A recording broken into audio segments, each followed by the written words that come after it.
Hi everyone, welcome back to my channel. Today's going to be another Emboss Resist style thing and you will see how wrong it goes. But I'm going to use a Tim Holtz Rockstar stamp. I'm actually going to use a couple of them and you'll see that as we go. And to start with, I'm going to heat emboss and heat set a couple of images onto some watercolor paper.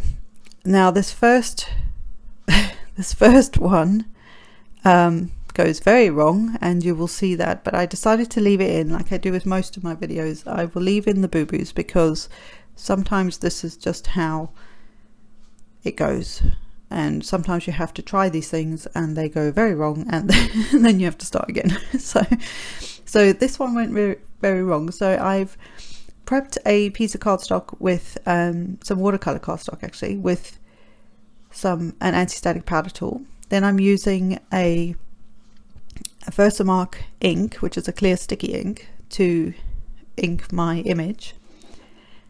And I believe on this one I use a Nouveau, it's like a clear sparkle, I think. This really didn't work. For this technique anyway. I figured because it's a clear sparkle, it would still show the whiteness or the creaminess of the watercolor paper. That was the idea behind it, and I thought the sparkle would add something fun. Yeah, totally doesn't work.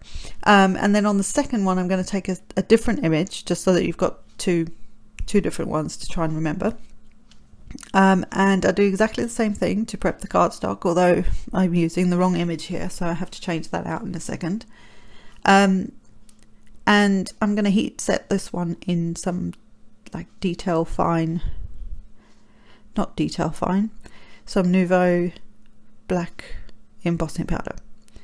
And this one's like a skyline, so I thought that would look quite nice with the black, embossed in black, sorry.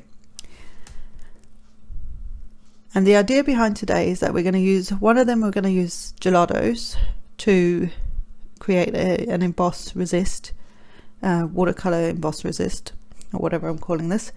And the other one, I'm going to use my Inktense blocks.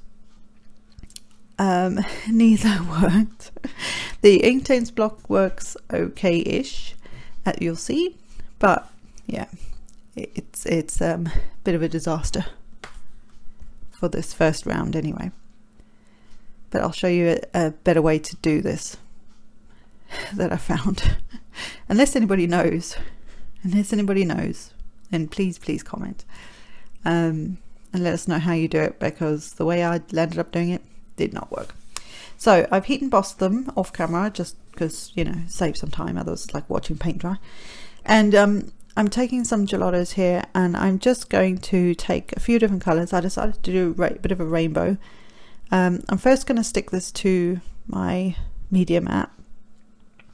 I think I thought this would help just hold the paper in place once we get some water on it. And I'm just going to scribble the gelatos over the top. Right over the top of the embossed area, I'm just going in some rainbow colors, sorry. Thinking this would be quite a cool background when it was done. Not so much. Then I thought if I spritz this with water, it will react and they will move, and nothing happened until I took a paintbrush to it. And even after taking a paintbrush to it, it's still, and there's a lot of water on there, it's still left lines where I'd like drawn in the gelato, where I'd rubbed it over the top of the over the paper. Also, it totally covered the image. It didn't even, like, emboss resist is supposed to be this resisted thing, like the embossing powder is supposed to resist what's underneath. Now whether that's because it was a sparkle one, so there was glitter in it, I don't know, or whether it's just that this wasn't going to work on any level. So I then tried to get rid of the excess water, and then I sprayed a bit more water to see if that would work, and that just didn't really move anything at that point. So I decided, you know what, this isn't working, and I decided to give up on this one. So from that going direct to paper with gelatos does not work, or did not for me anyway, to create an emboss resist. So that was boo-boo number 1. So now I'm going to take the Inktense blocks and I'm going to do the same thing essentially, but I'm going to go bit by bit. So I'm going to do one color at a time and see whether it's because the gelatos maybe dried quicker than I actually got the water on them. Maybe that was part of the problem. So go in with a bit of the block, spray some water on it, and then move it around. This works better. Still leaves lines where I'm drawing that the Inktense blocks on. You can still see the lines, which bothers me. So to me, that's not, although what I'm doing is working, and for a nighttime sky, the lines might actually help it, you know, for the scene and that. I didn't like it. It bothered me a lot. So I really wasn't happy at this point. I was thinking, oh, this is supposed to be quite a cool technique, and it's just completely gone wrong for me anyway. If you like this, then go for it, just use it.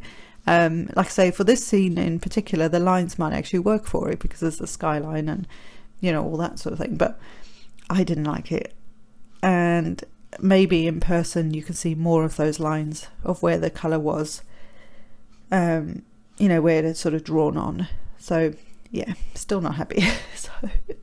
So I decided in the end that actually the only way to really do an emboss resist with either gelatos or Inktense is to do it this way. So I have two pieces. I have a gold and both Nouveau, a Nouveau and a Stampin' Up embossing powder.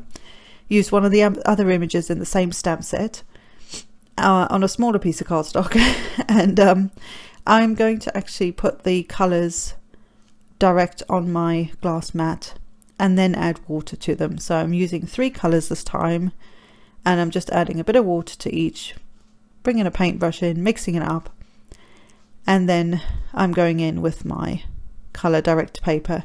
This is a much better result. Obviously I was flying by the seat of my pants at this point, so I didn't even have water in a cup or anything. I just used what I had on my desk. I would have a cup of water, just because it's easier to grab water from there than to keep spraying on your mat.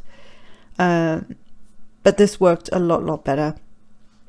I just went back in with some more colour so I could get more intense, you know, more of an intense colour of that particular colour.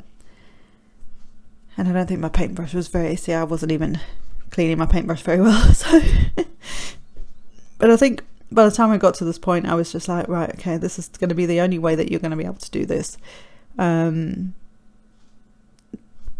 Direct to paper just didn't seem to work. I couldn't get it to work with either product. So unless you guys know a bit more about that, then by all means share it, but I couldn't get it to work. So once I'd done that, I was much happier. It looks much better. At this point I realised I needed a cup of water because it was that kind of thing. And yeah, I even tried to spritz it afterwards, but honestly it had already dried at that point. It didn't do anything. It didn't react to anything. You know, I think that every product is like a distress product and it just reacts with water, but it doesn't. So that just shows you. And then I'm going to take the similar colours again with my Inktense blocks, doing the same thing, putting it on the media mat, and then just going in with the colour and some water. And this is a much better way to get a resist with these products. I just honestly this was way better than what I had been doing, and it just and much quicker, to be honest, because you're just grabbing the colour and then adding some water to it. It's just so much easier. So I just grabbed a couple of colours again and got it straight on. It's the same watercolour paper that I used in the beginning of the video. It's the same, it's a different embossing powder, but you know, embossing powder. And then you know, it just worked much better. I was much happier with this result. So I will show you in a second the difference between the two, you know, the results of like a Gelato and a Inktense block. If you have Inktense pencils, you might be able to do this, but you'll just have to be careful how you put the pencil onto your glass media mat or on a tile, something like that. So I'm just going to show you side by side. They look very similar, to be honest, once they're on the paper, but the left one is the Gelatos and the right hand one is the Inktense blocks. Much better result than the first two, as you will, I hope you will agree. But it's just a much nicer result, and that for me is a good ink embossed resist with some sort of watercolor or water, not necessarily watercolor paints, but products that will react with water and you can use with water. Water soluble, that's the word I'm looking for. So I hope you like this as a little demo, and I will see you in the next one. Bye.